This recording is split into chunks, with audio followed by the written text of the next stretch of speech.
Yo, kamusta?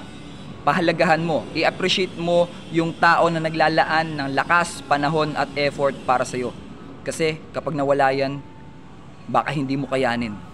Kamusta kayong lahat? Welcome sa isang edisyon ng Sir Lupet TV kung saan ang mga mahirap ay dumadali at ang mga madali ay humihirap. Kamusta kayong lahat? This is Sir Lupet at sa gabing ito, ating pag-uusapan kung gaano kahalaga na pinapahalagahan natin yung mga tao na naglalaan ng panahon at effort para sa atin.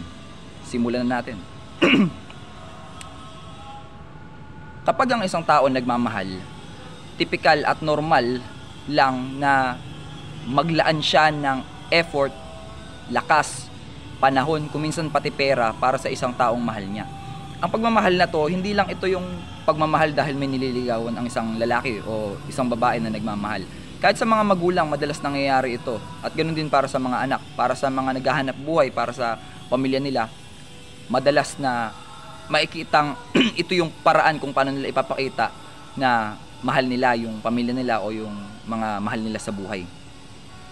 Kaso, minsan kung sino yung mga tao na nagmamahal at naglalaan ng oras, panahon, lakas, effort sa mga tao na minamahal nila, sila yung madalas na nate-taken for granted. Ano ibig sabihin ng nate-taken for granted? Yung para bang iniisip natin na, nandyan naman yan, hindi naman aalis yan, hindi naman mawawala yan, hindi naman magbabago yan, mahal ako niyan eh. Kaya okay lang kahit na hindi ko siya pahalagahan. Okay lang kahit na hindi ko maibalik yung mga effort, yung lahat ng mga bagay na ginagawa niya para sa akin. Pero alam nyo anong katotohanan? May hangganan din ang tao. Talaga tunay at totoo na Diyos lang talaga yung kayang magmahal sa atin ng walang katumbas, no? Ng walang kapantay at walang hihigit sa pag-ibig niya. Kasi tayong mga tao, may hangganan, may limitasyon yung pag-ibig natin, yung pagmamahal natin. Dumadating sa punto na tayo talaga kahit sabihin natin na hindi ako mapapagod, hindi ako magsasawa, darating din yung panahon na tayo ay napapagod, tayo ay pinanghihinaan ng loob. Bakit? Kasi nakikita natin na lahat ng effort natin ay hindi na naibabalik, hindi pinapahalagahan. Kahit ilang beses natin sabihin na okay lang, hindi ako magsasawa, hindi ako magbabago, darating at darating din yung punto kung saan kailangan nating sumuko kasi hindi na natin nararamdaman na mahalaga pa tayo dun sa taong pinapahalagahan natin. Pero para sa atin na mga nagmamahal, na nagsisikap na mabigyan ng magandang buhay o mapasaya yung mga tao na mahal natin, okay lang yon. Pero kung minsan kailangan din nating mag-isip, kailangan din nating matauhan kung hanggang kailan ba natin gagawin yun para sa taong mahal natin. Kasi ang pag-ibig, 'di ba, dapat two-way yan eh. Hindi pwedeng ikaw lang yun ng bigay. Hindi pwedeng tanggap ka lang ng tanggap. Kailangan kung tayo ay nagbibigay, kailangan may natatanggap din tayo. Kung tayo ay may natatanggap, kailangan nagbibigay din tayo. So, kung ang nangyayari ay one-sided na lang yung relationship, so bigay lang ng bigay, tanggap lang ng tanggap, sigurado may mapapagod din. Ngayon, pag-usapan natin ano ang mararamdaman ng isang tao kapag yung taong dating nagpapahalaga sa kanya ay nawala, bigla na lang nawala, bigla na lang napagod, bigla na lang siyang iniwan. Kailangan nating tanggapin, ganun talaga ang sistema niyan. May mapapagod at mapapagod talaga. At para doon sa tao na nag-effort ng tunay, masakit. Pero hindi siya nawalan kasi binigay niya naman yung best para doon sa taong mahal niya eh. Ngayon, para doon sa tao na hindi nagpahalaga, napakasakit kasi nung una, halos hindi mo man iniintindi yung tao na yon. Pero kapag nawala siya, doon mo marirealize kung gaano siya kahalaga. Doon mo marirealize na sa lahat ng mga pinadamo mo sa kanya, hindi siya nagbago, nanatili siya.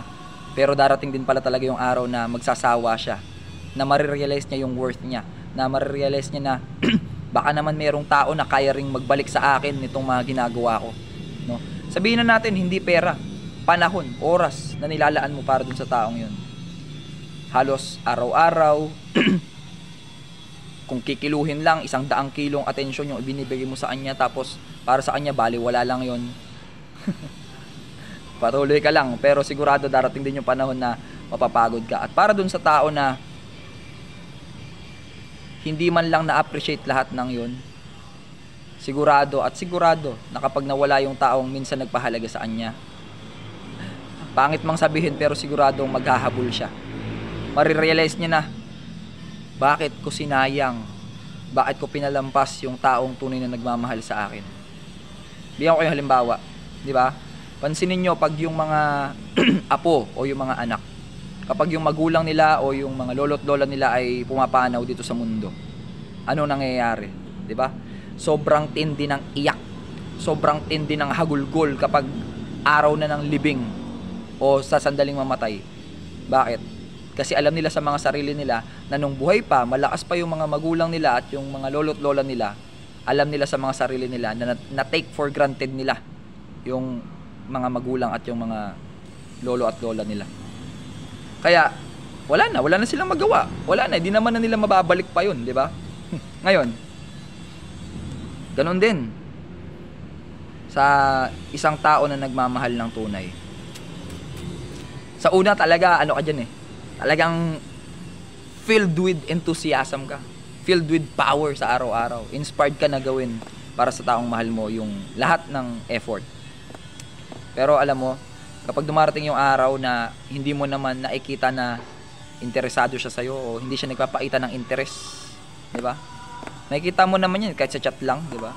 Kapag ikaw, ang sipag mong mag-good morning, ang sipag mo lahat sa lahat ng effort na ginagawa mo, ang sipag mong bumati, kamustahin siya, kung kumain na ba siya. Tapos, ang tagal bago niya masin yung message mo pero active naman siya. Yung mga ganun, ibig sabihin hindi ka pinapahalagahan. Sigurado darating din yung araw mapapagod ka. Lalo na kapag na-realize mo na meron naman palang tao na kayang magbalik nun sa'yo. Wala na. Di ba? Finish na. Kaya doon marirealize mo, dapat pala alamin ko muna yung halaga ko dito sa mundo. Matutunan ko muna na maging kagalakan ko mismo yung sarili ko. Na matuto akong maging masaya kahit sa sarili ko lang. Di ba? Kasi sabi nga nila, you can't give what you don't have. Gusto natin bigay tayo ng bigay. Eh kung wala naman tayo nun, hindi talaga natin yun mabibigay. Kung gusto nating magpasaya ng mga tao, unang-una, dapat tayo yung masaya. Di ba? Kung gusto nating maghatid ng kapayapaan sa mga tao, dapat unang-una sa lahat tayo yung payapa. Kung gusto nating magbigay ng salapi sa mga tao, dapat may salapi muna tayo, di ba? Kaya para sa sino mang nanonood nito, sino ba yung taong nagpapahalaga sa iyo ngayon? Sino yung tao na sobra yung pagka-appreciate sa iyo, sobra yung pagpapahalaga sa iyo? Huwag mo nang pakawalan yung taong yan. Pahalagahan mo din siya. Kung paanong iniibig ka niya, ipakita mo rin yun sa kanya. Kung paanong nagdalaan siya ng oras sa iyo, gawin mo rin yun para sa kanya. Pero, depende pa rin naman sa iyo yan. Kasi tayo, ganyan naman tayo eh. Kung sino yung gusto natin, hindi tayo gusto. Bakit kaya ganun? Pero, wala, ganun talaga eh. Tanggapin na lang natin. Pero sigurado, darating din yung panahon na lahat ng efforts, panahon, oras, lakas na nilalaan mo sa isang tao, darating din yung tao na makakapagbalik sa'yo nun. At mararamdaman mo na appreciated ka nung taong yun. At grabe na lang yung kagalaan mo pagdating ng araw na yun. At ito, ginawa ko tong video na to para sa sino man na nanonood na matutunan mo na huwag i-take for granted yung taong nagmamahal sa'yo. Totoo. Kasi kapag nawala yan, ewan ko lang, kung malakas ka, hindi mo kakayanin. Kung wala ka talagang pakialam, hindi mo kakayanin. Pero, darating din yung point na mamimiss mo lahat ng ginagawa niya para sa'yo. Ang nakakalungkot, baka sa araw na mamiss mo yon, wala na siya. Na kahit habulin mo pa siya, masaya na siya sa iba. Pag-isipan mo. So hanggang dito muna. This is Sir Lupet na nagsasabi na sa bawat problema merong solusyon. Dapat tayo ang maging solusyon para iwas konsumisyon. Maraming salamat. Ingat nasan ka man. God bless you and goodbye for now.